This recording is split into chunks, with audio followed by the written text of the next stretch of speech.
Okay, Draymond Green has been suspended indefinitely. Those of you who saw the video of him flail the Phoenix Suns center with a forearm, it sure looked like it was intentional. And he's got such a bad history of violent acts. He's one of the NBA's bad boys. He's screwing himself, I think, because he's towards the end of his career. He can still play. There's no doubt about that for Golden State. But he's screwing himself as to what his post-career is going to be.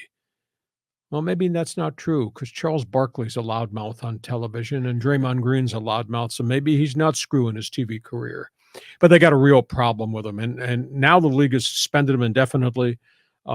He's losing massive amounts in game checks. He's never apologized for the junk that he's done on the floor.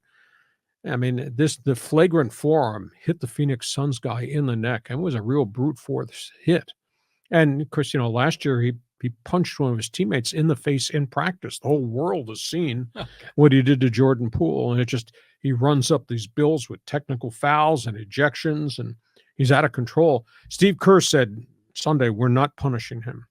We're going to try to get him some help. Yeah. They want him back.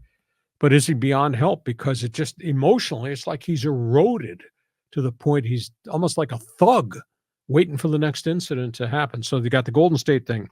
Ja Morant comes off the 20-game suspension for the gun incidents and all the off-court stuff in Memphis. Memphis is a disaster this season because of his suspension and obviously loss of a couple of other players for big injuries. Ja Morant finally meets with the media over the weekend, and he doesn't apologize. All he said was, these are the hardest days of my life. I've gone through this. I'm trying to learn from this. He doesn't apologize.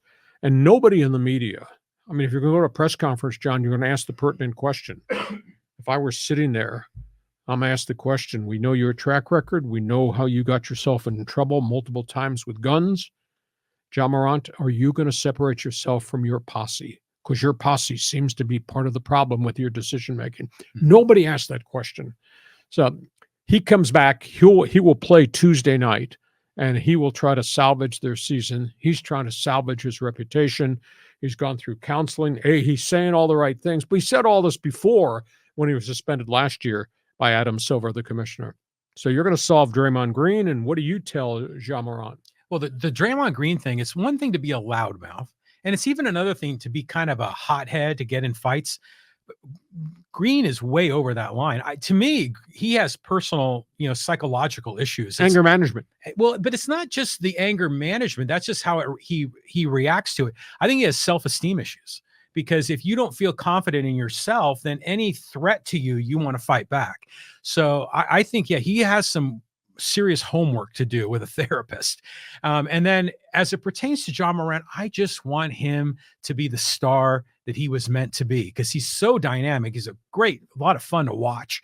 I just want to see him get back on track and get his life back on track. Okay, we go from that